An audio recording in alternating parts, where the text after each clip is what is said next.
Hey YouTube, what's up? Welcome back. So today we decided to show you how to make a fluffy Japanese cheesecake. I've always wanted to make one, so we're going to show you how and just invite you into our kitchen. And our own little apron specially made. Mine has my name on it, so does Bronze, hers also has a name on it.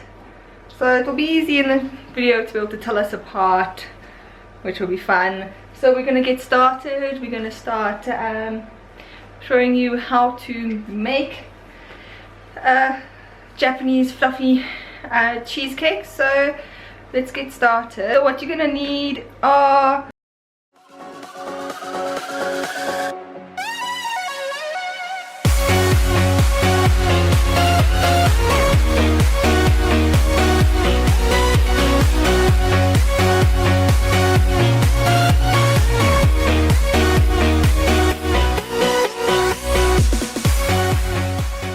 is cream cheese.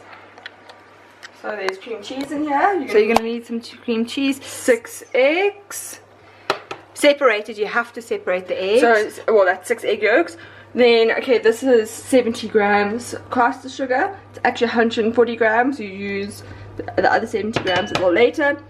60 grams of unsalted butter, of course a tablespoon or so of lemon juice, some 100 milliliters of milk, and then your cake flour, which is 60 grams, and then some over here as well.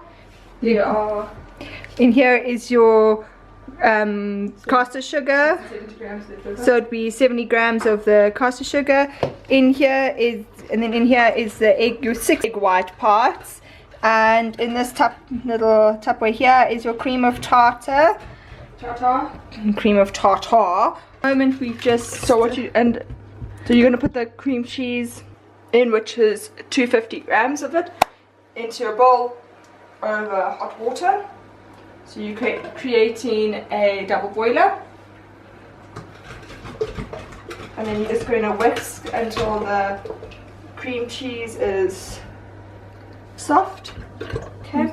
Still over the hot water, you're going to then add your egg yolks. Add your egg yolks. Nifty. What happened there?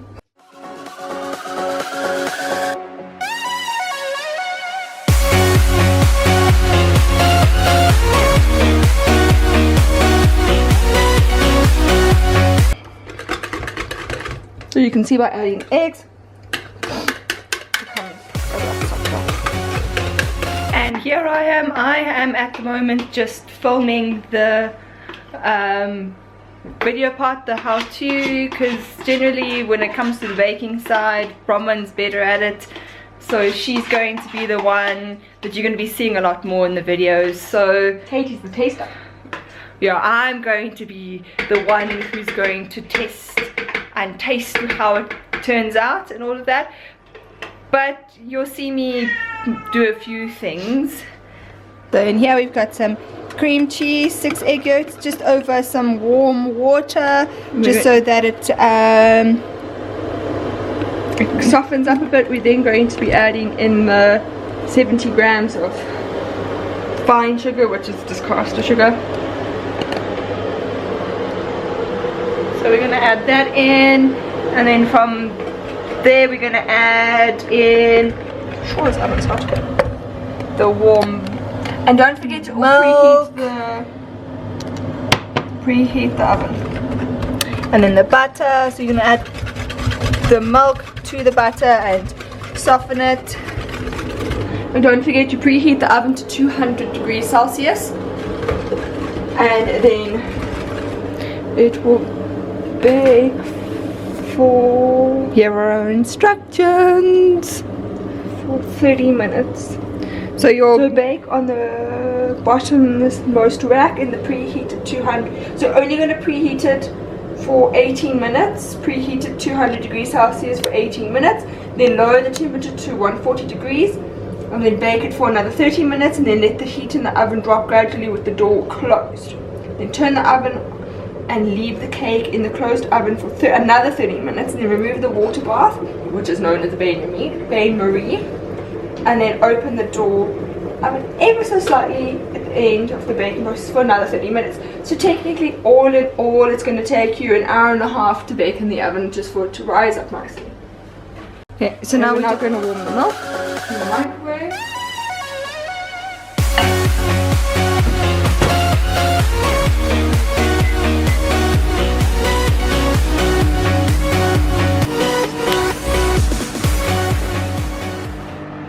So we've added the sugar to, it was 70 grams of sugar.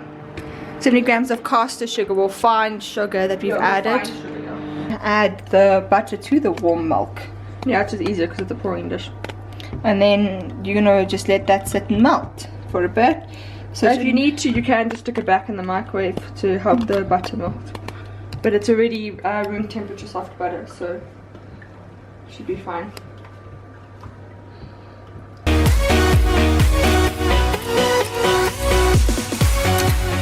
So the reason you would actually do it over the hot water, it's called double baking. So basically what you're doing is you're cooking the eggs, sugar and cream cheese together, which initially would mean double bake because of the hot water, and then you bake it in the oven. That's hot.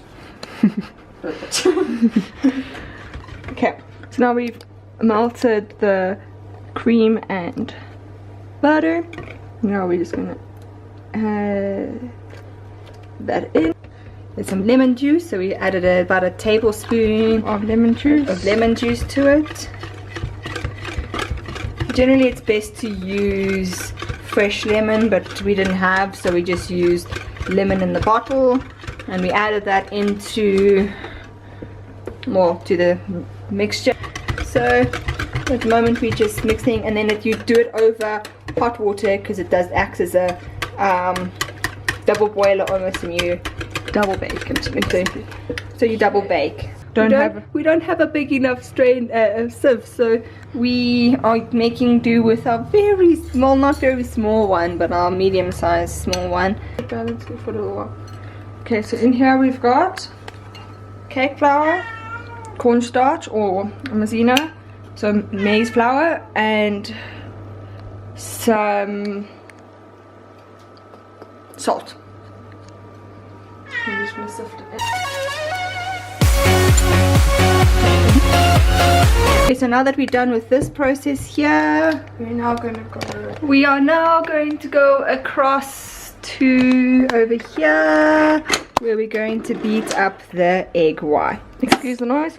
Okay, so you're going to mix the whites first until they become slightly foamy, then you're going to add the cream of tartar, and then you'll see the bubbles start to lessen into small bubbles, and then you're just going to add the granulated sugar slowly. Around the foamy a little bit around the edges. Okay, so once that's done, you're going to let it just foam up a little bit more. And then once you're going to add that, you can see that the bubbles have increased.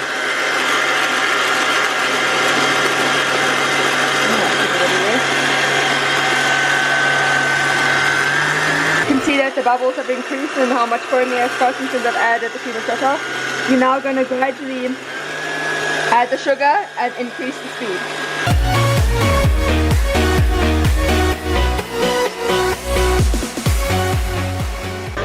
Just finish whisking.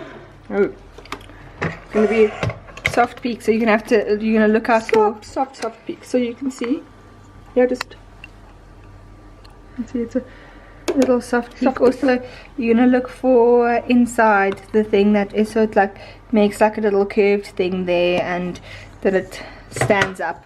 So that's perfect. These are perfect.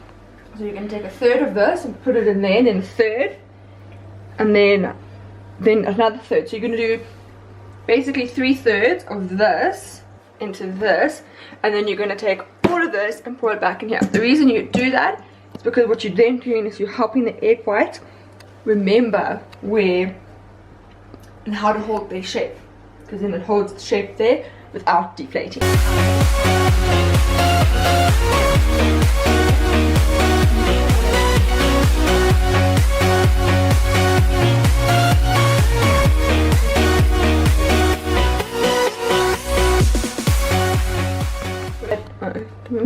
now that you've added your last third, so that's your third, you're then going to take it and then you're going to add it into here.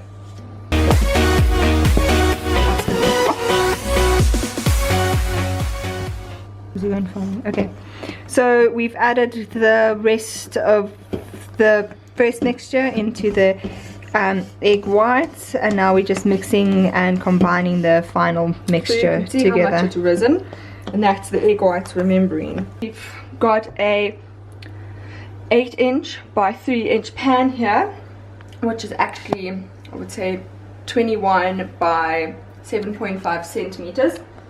It's been greased, and then you can see it's got parchment paper in there.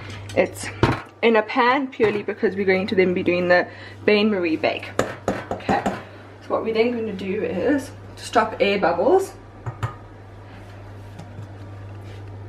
With putting it in the oven, you're going to set a timer for 18 minutes and then you'll bake it.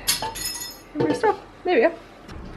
Okay, so we've taken it out of the oven. So don't forget that you need to leave it in for the 18 minutes on 200 and then turn it down to 140, 30 minutes, then turn it off completely and leave it to rest for another 30 minutes, still in the bain-marie bath, and then once that 30 minutes is done, you take it out of this, turn the oven off, and then leave it to cool with the door open slightly. If you've got a pull open oven, then what you can do is take an oven mitt and you can push it up against it so it keeps it open. But then of course if you've got a pull open door oven like that we do, it's easier that way. Okay, so now we're just going to be taking it out to see what it looks like. We have a funny feeling that sadly it flopped, but we're going to like try and salvage it and see what happened. Yeah, no. As you can see, it's not as light and fluffy as we want it to be. So now we are just decorating it. We are using cookie cutters as our little decorating items. So hopefully they turn out quite nicely. So we're making like little stars all over it. So hopefully it turns out quite nicely, and we'll let you know later on as to how it tastes and everything. So I hope you enjoyed our how-to with the fluffy Japanese cheesecake. Please don't forget to give it a thumbs up and subscribe. Get everyone to subscribe. So please just like, subscribe, and follow us in all of our social medias. They're all linked down below. So yeah, check you later.